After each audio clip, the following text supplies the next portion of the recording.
नमस्कार। दिन भर की बड़ी खबरों में आपका स्वागत है। मैं हूं दामिनी। इस बुलेटिन में आज बात होगी अन्नदाताओं के आंदोलन पर सरकार के प्रस्ताव और आंदोलनकारियों के जवाब की, नए संसद भवन को लेकर लिखे पूर्व नौकरशाहों की चिट्ठी की, बताएंगे पश्चिम बंगाल में क्यों बढ़ सकती हैं टीएमसी की मुश्किलें, जानेंगे राजस्थान में गहलोत मंत्रिमंडल का कैसे होगा विस्तार और बुलेटिन के आखिर में बात आरटीआई से खुली मोदी सरकार की पोल की।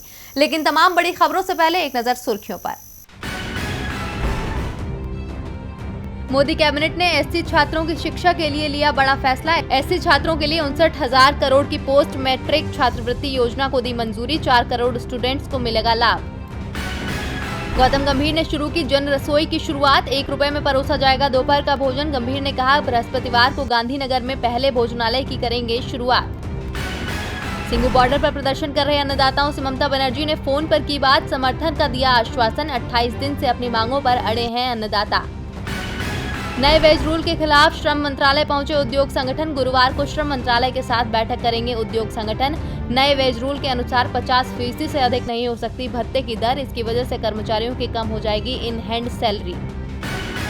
बढ़त के बाद बंद हुआ सेंसेक्स 437 अंकों की तेजी के साथ 46,444 पर हुआ बंद। निफ्टी 134 अंकों की तेजी के साथ 13,601 पर हुआ बंद। सुर्खियों के बाद बात आज की सबसे बड़ी खबर की। कृषि कानून का मामला सरकार के लिए मुश्किलें बढ़ाता जा रहा है। अन्नदाता अड़े हुए हैं कि पूरा बिल वापस लिया जाए। सरकार इसके लिए तैयार नहीं है। 15 दिन से तो आंदोलनकारियों और सरकार के बीच बातचीत ही नहीं हुई है। अब सरकार ने बातचीत का प्रस्ताव दिया है, जिस पर क्या है अन्नदाताओं का जवाब, देखिए हमारी ये रिपोर्ट। कृषि कानूनों के खिलाफ जारी अन्नदाताओं के आंदोलन को करीब 1 महीना होने वाला है। आंदोलन का आज 28वां दिन है। अन्नदाता लगातार दिल्ली से सटी सीमाओं पर डटे हुए हैं। आंदोलनकर्ता केंद्र सरकार से कृषि कानूनों को वापस लेने की मांग पर अड़े हुए हैं, लेकिन अब तक कोई बात नहीं बनी है। सरकार अपने इरादे पर अडिग है तो अन्नदाता तीनों नए कानून वापस लेने की मांग पर डटे हुए हैं। दूसरी तरफ केंद्र सरकार की ओर से बातचीत के लिए भेजे गए प्रस्ताव को अन्नदाताओं ने ठुकरा दिया है। साथ ही अन्नदाताओं ने सरकार को अपना प्रस्ताव भेज दिया है। अन्नदाताओं ने सरकार के प्रस्ताव पर कहा है कि हम तीनों कृषि कानूनों में किसी भी प्रकार के बदलाव की बात नहीं कर रहे हैं, बल्कि तीनों कानूनों को निरस्त करने की मांग करते हैं। न्यूनतम समर्थन मूल्य को लेकर जो प्रस्ताव सरकार से आया है उसमें कुछ भी साफ नहीं है और स्पष्ट नहीं है। उन्होंने कहा है कि सरकार ठोस प्रस्ताव लिखित में भेजे और खुले मन से बातचीत के लिए बुलाए तो हम बातचीत करने के लिए तैयार हैं। आपको बता दें कि सरकार के भेजे प्रस्ताव पर मंगलवार को सहमति न होने की वजह से आज सिंगू बॉर्डर पर एक बार फिर से बैठक हुई, जिसमें 40 अन्नदाताओं के संगठनों ने हिस्सा लिया। तो उधर सरकार की तरफ से भी अन्नदाताओं को मनाने की कवायद हो रही है। रक्षा मंत्री राजनाथ सिंह ने ट्वीट कर किसानों से आंदोलन वापस लेने की अपील की है। रक्षा मंत्री ने कहा है कि पीएम मोदी किसानों के हितों को चोट नहीं पहुंचने देंगे। तो दूसरी ओर भारतीय किसान यूनियन के हरिंदर सिंह लखोवाल ने मोदी सरकार को चेतावनी दी है और कहा है कि आज हम एक टाइम का खाना नहीं खाएंगे। 26 और 27 तारीख को दूतावासों के बाहर हमारे लोग प्रदर्शन करेंगे। 27 तारीख को प्रधानमंत्री ने जो मन की बात का कार्यक्रम रखा है उसका हम थालियां बजाकर विरोध करेंगे। अब देखना होगा कि सरकार अन्नदाताओं की मांग पर क्या फैसला लेती है। कृषि कानून पर अन्नदाता और सरकार दोनों अपनी अपनी जिद पर अड़े हुए हैं। सरकार तो सेंट्रल विस्टा मामले पर भी अड़ी हुई है। विपक्ष इसका विरोध कर रहा है कि इस समय इसका काम रोका जाए और जो मुसीबतें आई हुई हैं उसमें इसका पैसा खर्च किया जाए। सरकार विपक्ष की मांग मानने को तैयार नहीं है और अब देश के पूर्व नौकरशाहों ने भी चिट्ठी लिखकर पीएम मोदी से कहा है कि इस पर फिर से विचार करें। तो अपनी चिट्ठी में क्या लिखा है पूर्व नौकरशाहों ने, देखिए हमारी ये रिपोर्ट। मोदी सरकार ने सेंट्रल विस्टा पुनर्विकास परियोजना के जरिए संसद भवन की सूरत बदलने की योजना तो बना ली, लेकिन एक बार भी देश की स्थिति के बारे में नहीं सोचा। देश में जारी स्वास्थ्य मुसीबत के बारे में नहीं सोचा। इसलिए मोदी सरकार को देश की हकीकत से रूबरू करवाने के लिए 69 पूर्व नौकरशाहों के समूह ने पीएम नरेंद्र मोदी को खुला पत्र लिखा है और सेंट्रल विस्टा पुनर्विकास परियोजना पर चिंता जताते हुए सवाल उठाए हैं। पत्र में आरोप लगाया गया है कि इस परियोजना में शुरुआत से ही गैर जिम्मेदाराना रवैया दिखाया जा रहा है। कॉन्स्टिट्यूशनल कंडक्ट ग्रुप से जुड़े नौकरशाहों ने कहा, परियोजना ऐसे समय लाई गई है जब देश के जन स्वास्थ्य ढांचे में निवेश की दरकार है। पत्र में पूछा गया है कि स्वास्थ्य और शिक्षा जैसी प्राथमिकताओं की जगह बेकार और अनावश्यक परियोजना को प्राथमिकता क्यों दी जा रही है। पूर्व IAS अधिकारी जवाहर सरकार, जावेद उस्मानी, NC सक्सेना, अरुणा रॉय, हर्ष मंदर और राहुल कुल्लर, पूर्व IPS अधिकारी AS दुलत समेत कई पूर्व अफसरों के हस्ताक्षर वाले पत्र में कहा गया है कि गिरती अर्थव्यवस्था और लाखों लोगों की बदहाली के बीच सरकार ने इस पर निवेश का विकल्प चुना। पत्र में आरोप लगाया गया है कि सरकार ने केंद्रीय विस्टा मामले में कानून के शासन का अनादर किया है। शुरुआत से परियोजना में गैर जिम्मेदाराना रवैया दिखा। पूर्व नौकरशाहों ने हैरानी जताई कि प्रधानमंत्री कार्यपालिका के प्रमुख होते हैं, विधायिका के नहीं। जिस भवन में संसद के दोनों सदन होंगे, नियमों के मुताबिक उसकी आधारशिला राष्ट्रपति को रखनी चाहिए थी। अब पूर्व नौकरशाहों ने PM मोदी को देश से जुड़ी समस्याओं से रूबरू करवाया है और उन्हें जिम्मेदारियों का एहसास करवाया है। अब देखना होगा कि विरोध के बाद भी क्या सरकार अब भी सेंट्रल विस्टा प्रोजेक्ट को आगे बढ़ाती है। पूर्व नौकरशाहों की चिट्ठी से सरकार मुश्किल में दिख रही है, तो वहीं मुश्किल में ममता सरकार भी दिख रही है, क्योंकि पश्चिम बंगाल में सत्ताधारी पार्टी के नेता एक के बाद एक पार्टी छोड़ रहे हैं और अब ममता ने अपने मंत्रिमंडल की बैठक बुलाई तो एक नई मुश्किल सामने आ गई। तो क्या है मामला, देखिए हमारी ये रिपोर्ट। ममता बनर्जी परेशान हैं। सामने विधानसभा चुनाव है और TMC के उनके करीबी नेता एक के बाद एक पार्टी छोड़ रहे हैं। सांसद, विधायक, कई पार्षद अभी हाल ही में TMC छोड़ चुके हैं। इनमें से अधिकांश ने BJP का दामन थामा है। ममता बनर्जी पार्टी को एकजुट करने में जुटी हैं। ममता के पास पार्टी के प्रचार के साथ राज्य की सरकार चलाने की जिम्मेदारी भी है और इसलिए राज्य की कई महत्वपूर्ण योजना पर चर्चा के लिए उन्होंने कैबिनेट की बैठक बुलाई थी। लेकिन इस बैठक में 4 कैबिनेट मंत्री पहुंचे ही नहीं, जिसमें सबसे बड़ा नाम सरकार में वन मंत्री राजीव बनर्जी का है। राजीव बनर्जी काफी समय से अपनी ही सरकार से नाराज चल रहे हैं। इसके अलावा पर्यटन मंत्री गौतम देव, रविंद्रनाथ घोष और चंद्रनाथ सिन्हा भी कैबिनेट की बैठक में नहीं पहुंचे। अब पार्टी की ओर से सफाई आ रही है कि गौतम देव और रविंद्रनाथ घोष उत्तर बंगाल से आते हैं, जहां महामारी का असर अभी ज्यादा दिख रहा है, इसलिए वो बैठक से दूर रहे। लेकिन मंत्रियों की कैबिनेट बैठक में दूरी से ममता सरकार की चिंता जरूर बढ़ गई है। खासतौर पर राजीव बनर्जी के तेवरों से साफ लग रहा है कि वो TMC छोड़ भी सकते हैं। राजीव बनर्जी हावड़ा के डोमजूर से विधायक हैं। उनके विधानसभा क्षेत्र की कोलकाता से दूरी कुछ ही किलोमीटर की है। ऐसे में उनका ना आना कई सवाल खड़े कर रहा है, वो भी तब जब 12 जनवरी को हावड़ा में ही अमित शाह की रैली होनी है और BJP की ओर से दावा किया जा रहा है कि हावड़ा की रैली में TMC के कई नेता BJP का दामन थामेंगे। ऐसे में मंत्रियों के कैबिनेट बैठक से गैर हाजिरी TMC के लिए मुश्किल के संकेत माने जा रहे हैं। बीजेपी की नजर TMC के बड़े नेताओं पर है, जिससे ममता बनर्जी परेशान है। बीजेपी बंगाल में तो ऑपरेशन लोटस चला ही रही है, लेकिन उसकी नजर बिहार पर भी है, जहां सरकार NDA की है, लेकिन बीजेपी की नजर विपक्षी दलों के विधायकों पर टिकी हुई है। और आज इसे लेकर बीजेपी विधायक मंगल पांडे ने बड़ा दावा किया है। तो क्या दावा है बीजेपी विधायक का, देखिए इस रिपोर्ट में। बिहार विधानसभा चुनावों में NDA को बहुमत मिला, लेकिन पार्टी को बहुमत में सिर्फ 3 सीटें ही ज्यादा मिली हैं। ऐसे में सरकार बनने के साथ ही मुश्किल में घिरती दिख रही है। विपक्ष के नेता तेजस्वी यादव तो भविष्यवाणी कर रहे हैं कि 2021 में बिहार में विधानसभा के चुनाव फिर से होंगे।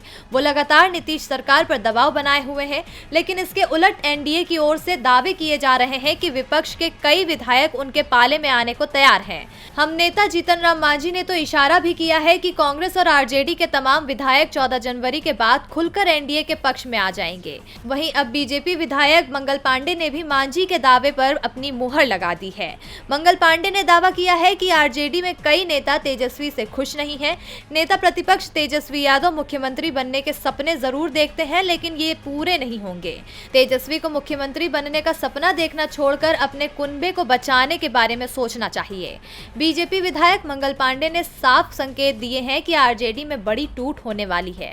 माना जा रहा है कि BJP ने RJD में सेंध लगाने की कोशिशें तेज कर दी है और JDU का भी BJP को इस अभियान में साथ मिला हुआ है। पिछले दिनों बहुजन समाज पार्टी के इकलौते विधायक मोहम्मद जमा खान और कांग्रेस विधायक मुरारी गौतम ने जनता दल यूनाइटेड के प्रदेश अध्यक्ष वशिष्ठ नारायण सिंह से उनके आवास पर मुलाकात भी की थी। ऐसे में पहले जीतन राम मांझी और अब BJP विधायक मंगल पांडे के बयानों से साफ है कि बिहार में BJP एक बार फिर दल बदल के खेल में जुट गई है। बीजेपी की नजर RJD के विधायकों पर है। पार्टी विपक्ष को कमजोर करने की रणनीति बना रही है। इस तरह की रणनीति बीजेपी लगभग हर राज्य में अपनाती है, लेकिन बीजेपी की ये रणनीति राजस्थान में अभी तक काम नहीं कर पाई है। राजस्थान में सरकार कांग्रेस की है और मुख्यमंत्री अशोक गहलोत जल्दी ही अपने मंत्रिमंडल का विस्तार कर सकते हैं। इसके साथ ही कांग्रेस के नए प्रदेश अध्यक्ष को भी अपनी टीम बनानी है। तो कब तक हो सकता है गहलोत मंत्रिमंडल का विस्तार, देखिए हमारी ये रिपोर्ट। राजस्थान की अशोक गहलोत सरकार में बड़ा फेरबदल होने वाला है। खराब परफॉर्मेंस वाले कुछ मंत्रियों को हटाया जाएगा और उनकी जगह नए विधायकों को मौका दिया जाएगा। गहलोत सरकार में पहले से 8 मंत्री पद खाली हैं। सचिन पायलट की बगावत के बाद 3 मंत्रियों को गहलोत ने अपने मंत्रिमंडल से हटा दिया था। सीएम अशोक गहलोत ने संकेत दिए हैं कि 14 जनवरी के बाद वो अपने मंत्रिमंडल का विस्तार करेंगे। उनके मंत्रिमंडल में 1 दर्जन मंत्री शामिल हो सकते हैं, लेकिन इसमें सचिन पायलट समर्थक कितने विधायकों को शामिल किया जाएगा, इस पर अभी तक तस्वीर साफ नहीं हो पाई है। सचिन लगातार दबाव बनाए हुए हैं कि उनके समर्थक 4-5 विधायकों को भी मंत्री बनाया जाए। वो दिल्ली में कांग्रेस के वरिष्ठ नेताओं तक अपनी बात भी पहुंचा चुके हैं।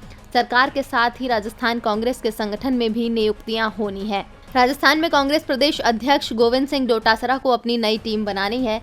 डोटासरा को प्रदेश अध्यक्ष बने 5 महीने हो चुके हैं, लेकिन गहलोत और पायलट के झगड़े के कारण वो अभी तक अपनी टीम नहीं बना पाए हैं। इसके साथ ही तमाम निगमों में भी राजनीतिक नियुक्तियां होनी है। इन नियुक्तियों को लेकर तमाम नेता दिल्ली में डेरा डाले हुए हैं।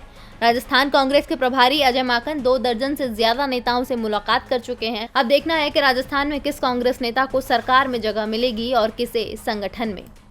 राजस्थान में गहलोत अपने मंत्रिमंडल के विस्तार पर मंथन कर रहे हैं, तो वहीं मध्य प्रदेश में भी मंथन चल रहा है, लेकिन यहाँ मंथन चुनावों को लेकर हो रहा है। मध्य प्रदेश में निकाय चुनाव हो रहे हैं और सरकार की कोशिश है कि फरवरी तक चुनाव करा लिए जाएं। तो कब तक हो सकता है चुनाव का ऐलान और कितने चरण में हो सकता है मतदान, देखिए हमारी ये रिपोर्ट। मध्य प्रदेश चुनाव आयोग ने नगरीय निकाय चुनाव की तैयारी पूरी कर ली है। प्रदेश के 344 निकायों में वोटिंग 2 फेज में हो सकती है। आयोग 25 दिसंबर के बाद चुनाव की तारीखों का ऐलान कर सकता है। हालांकि विधानसभा के शीतकालीन सत्र को ध्यान में रखते हुए जनवरी के पहले सप्ताह तक इसे टाला जा सकता है। चुनाव 1 जनवरी 2020 की वोटर लिस्ट से होंगे, जिसमें 1,51,89,400 वोटर्स के नाम हैं। प्रदेश में 407 में से 344 निकायों में चुनाव होगा। इसमें 16 नगर निगम, 75 नगर पालिका और 253 नगर परिषद शामिल हैं। चुनाव आयोग की मंशा 30 जनवरी तक नतीजे घोषित करने की है। इसकी वजह यह है कि निकाय चुनाव के बाद पंचायत के चुनाव भी कराने हैं। आयोग पंचायत चुनाव 3 फेज में फरवरी से अप्रैल के बीच में कराने की तैयारी में जुट गया है। आयोग के मुताबिक इस बार निकाय चुनाव में पहली बार ऑफलाइन के अलावा ऑनलाइन नॉमिनेशन फॉर्म जमा करने की सुविधा दी जाएगी। फॉर्म जमा करने की फीस 40 रुपए तक की गई है। इन चुनावों में धनबल का उपयोग करने के लिए चुनाव आयोग ने खर्च की लिमिट तय करने के साथ खर्च का ब्यौरा बताने के नियम बना दिए हैं। चुनाव की तारीख से 30 दिन के अंदर प्रत्याशी या तो उसके एजेंट को खर्च की डिटेल देनी होगी। गलत जानकारी दी तो चुनाव रद्द करने के साथ कैंडिडेट को अयोग्य भी घोषित किया जा सकता है। पार्षद प्रत्याशी को खर्च की गई राशि का सोर्स सार्वजनिक सभा, रैली, जुलूस, प्रचार सामग्री, केबल नेटवर्क, थोक SMS या इंटरनेट, सोशल मीडिया के जरिए प्रचार, वाहन, कार्यकर्ता और एजेंट पर खर्च, चुनाव अभियान में लगाई खुद की रकम, पार्टियों से मिला कैश, चेक, कर्ज, गिफ्ट और दान की रकम की डिटेल बतानी होगी। नगरीय निकाय के चुनावों में आबादी के हिसाब से खर्च की अलग अलग सीमा तय की गई है। महानगर में पार्षद कैंडिडेट 8,75,000 रुपए खर्च कर सकेंगे, जबकि नगर पंचायत चुनाव में खर्च की लिमिट 75,000 रुपए तय की गई है। कोरोना संक्रमण के चलते पोलिंग बूथ पर वोटर की मैक्सिमम लिमिट 1,000 तय कर दी गई है। इस वजह से प्रदेश में 2,387 पोलिंग बूथ बढ़ गए हैं। और बुलेटिन के आखिर में बात RTI से हुए नए खुलासे की। मोदी सरकार दावा करती है कि मनमोहन सिंह के कार्यकाल के दौरान बैंकों का सबसे ज्यादा कर्ज NPA हुआ है, लेकिन अब जो जानकारी सामने आ रही है वो बीजेपी के दावे को गलत साबित करती दिख रही है। और ये खुलासा हुआ है कि एक RTI से। तो क्या हुआ है खुलासा, देखिए हमारी ये रिपोर्ट।